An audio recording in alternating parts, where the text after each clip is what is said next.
Fala aí pessoal, sejam muito bem-vindos a mais um vídeo aqui no meu canal do YouTube, gente. Hoje estou trazendo aqui para vocês um vídeo para falar aqui sobre CEMIG, tá? E desculpa se você estiver ouvindo algum barulho de obra aqui, porque estão fazendo uma obra no apartamento de cima do meu. Só uma curiosidade, né? Me mudei recentemente para um prédio que acabou de ficar pronto, então todo mundo está fazendo obra. Não posso deixar de gravar meus vídeos por conta disso. Acredito que não está atrapalhando muito barulho, mas peço desculpas para isso. Prefiro fazer o vídeo assim do que deixar de trazer esse conteúdo para vocês. E hoje eu quero falar o seguinte, tá? Vou trazer um vídeo aqui sobre CEMIG, tá? Recentemente tenho feito alguns vídeos, o pessoal que é membro do canal tem perguntado bastante de CEMIG. Verdade é uma só, né? Que a empresa é uma empresa interessante, é uma boa empresa com boas perspectivas de pagamento de dividendos. E o que fica muito na mente da galera é, pô, e a federalização, Bruno? Qual é a privatização? Vai sair ou não? Vai federalizar 100%, certeza? Como que tá esse cenário? E aí a gente teve o Investor Day de CEMIG, o analista da Genial Investimentos foi lá, e hoje eu quero trazer aqui para vocês o vídeo com os principais destaques que ele trouxe aqui no relatório dele, e óbvio, né, ao longo do caminho aqui também indo mostrando a minha opinião. Deixe seu like, se inscreva aqui no canal, tá? Isso é bastante importante. Lembre também de se inscrever para participar da Masterclass, tá? Que vai rolar no dia 1 de setembro, às 7h30 da noite aqui no canal. Basta você vir aqui e colocar seu e-mail e telefone para confirmar sua inscrição, você recebe o link de forma gratuita, tá? Só você acessar meu site, brunorrosolini.com. Bom, gente, o negócio é o seguinte, é só também para dizer uma coisa, né? Não tenho CEMIG na minha carteira. Se você me perguntar, Bruno, você pretende ter CEMIG na sua carteira? Acho que agora não, né? Acho que nesse momento não. Primeiro que eu já tenho outras empresas na carteira. Entendo que a quantidade de ações que eu tenho hoje, de empresas diferentes, desculpa, é uma quantidade interessante, que são 8 empresas diferentes. E agora eu estou focando em apenas aumentar a quantidade de ações de cada uma dessas empresas. Enquanto o mercado estiver me dando oportunidade, eu vou fazer isso, tá? Porque eu preciso também fazer com que a bola de neve da minha carteira cresça. Nada contra quem coloca CEMIG, pelo contrário. Inclusive, venho mudando a minha opinião ao longo do tempo sobre CEMIG, justamente porque, cara, eu fui estudando mais, os dados foram saindo, eu fui ficando um pouco mais convicto.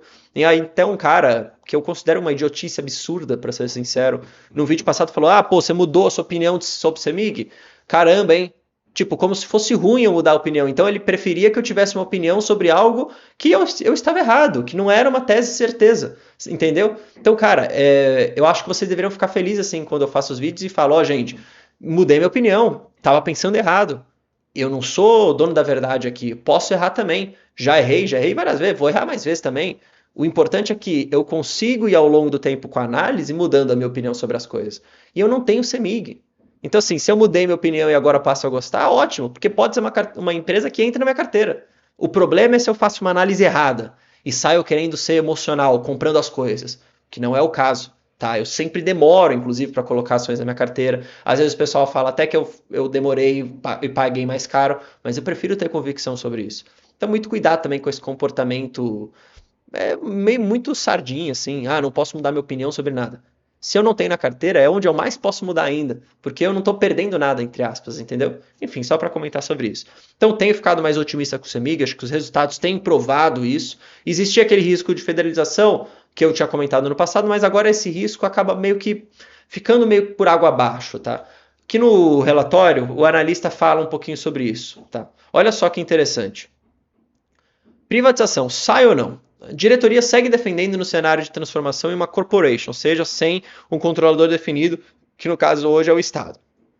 O analista acha isso positivo. Entretanto, é importante mencionar que ainda não observamos nenhuma novidade do fronte político, tanto pela parte da Assembleia, que são os deputados, quanto também pela parte do governo. E veja, nenhuma movimentação clara no sentido de avançar também com a federalização da empresa, tá? Que é abarrotada de entraves, como a ausência de um prêmio em relação ao custo do ativo para o próprio governo federal, e também o direito de tag-along para os acionistas. Tá? Então isso aqui, a federalização, ela não está atrativa. O que se tem hoje na mesa não ficou atrativo para ninguém, beleza? Para o governo federal, para a empresa, para ninguém. Então volta no radar dos investidores essa questão aqui, sobre a privatização. Será que pode sair? Será que pode acontecer realmente? Cara, é uma coisa que hoje está na mesa que a gente não tem certeza. Tá? Vamos ter eleições municipais. Isso aqui pode ajudar, inclusive. Pode ajudar no clima, como o próprio analista fala aqui. Então não dá para a gente descartar. E se privatizar, a gente deve ver, primeiro, fechamento de margem. Se você é membro do canal, você tem acesso à planilha de preço teto, você percebe que você migra de umas empresas elétricas que mais tem margem hoje, justamente por esse risco envolvido. Então, se sai a privatização, deve fechar um pouco essa margem. E eu acredito, a minha opinião é essa, que o resultado pode melhorar ainda mais. E já é, mesmo sendo uma estatal muito bem tocada, a verdade é essa, tá? Que essa estatal, que é a CEMIG, muito bem tocada, permite com que a empresa consiga continuar pagando dividendos de forma muito previsível, muito perene. CEMIG consegue aí ao longo. O analista fez uma conta aqui, o Vitor, que é o meu amigo, que é o analista que é responsável por elétricas na Genial. Cara, ele tinha feito uma conta. Historicamente, CEMIG consegue pagar uma média de 8 a 9% de yield. Pô, é muito bom, gente. Vamos ser sinceros. Pô, historicamente, ano após ano, uma média de 8 a 9% de yield, cara, faz muito sentido, tá? Olha o que ele fala aqui, tá? Aos atuais níveis de preço, em termos de valuation, tá? Você tem uma TIR implícita de 10%, um EV/EBITDA de 5,4 vezes, que é bem interessante. Você tem um prêmio aqui por essa TIR implícita, tá? Bem maior, inclusive, do que paga um Tesouro IPCA, tá? Então você tem esses 10% aqui de TIR versus que você tem um Tesouro IPCA pagando 5,5%, acredito que é uma TIR real, tá? E aí, de novo, essa comparação existe, por isso que aí fica interessante a empresa. Claro que eu não vou ficar olhando só para isso para tomar minha decisão. Você tem que fazer uma análise, tem que olhar para o preço teto, mas tudo que você for pegando, teoricamente, vai te dar margem.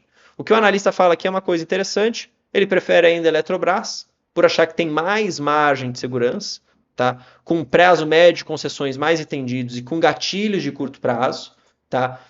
Eu também fui um pouco nessa linha, tá? Coloquei Eletrobras na minha carteira ao invés de colocar CEMIG. Entendo que eu estou deixando de receber um bom dividendo de CEMIG hoje, mas que potencialmente a Eletrobras pode virar uma empresa que é uma ótima pagadora. A verdade para mim é que eu acredito nessa tese. Você pode não acreditar. Bruno, você está fazendo futurologia, sim, é uma tese de uma empresa que está passando por uma transformação inteira. E na minha carteira tem espaço para isso, uma posição menor, eu já tenho posições maiores, mais montadas em empresas que já me tragam um dividendo, então eu preferi ir por esse caminho. Mas não está errado se você falar, Bruno, eu já quero receber o dividendo agora, eu vou para uma CEMIG, está atrativa. E eu não tenho como eu dizer para você que você está errado. Pelo contrário, tá? Olha só, desinvestimentos e oportunidades. A empresa segue com a ideia de eventualmente desinvestir da sua participação na Taesa. Tá? Considerando a fatia de 21% que a CEMIG detém na Taesa, o valor a ser levantado seria de 2,7 bilhões. Tá? Vale lembrar que, apesar da política de dividendos limitar a distribuição até 50% do lucro, a empresa tem dito que pretende distribuir todo o recurso gerado na venda de ativos como dividendo. Ou seja, imagina se a gente tivesse a venda dessa posição e viesse um dividendo extraordinário de CEMIG. Seria muito interessante. Aqui ele se fala um pouco mais, né, sobre a questão do endividamento e da política de dividendos. Perceba que é 50% do seu lucro líquido. Tá? Uma vez mais, o manager foi vocal quanto ao agressivo plano de investimentos que vai ser tocado pela empresa e que tudo mais constante espera levar a relação dívida líquida para 2,5. Que, vamos ser sinceros, é super controlado ainda. Então a empresa quer investir, quer continuar pagando dividendos de forma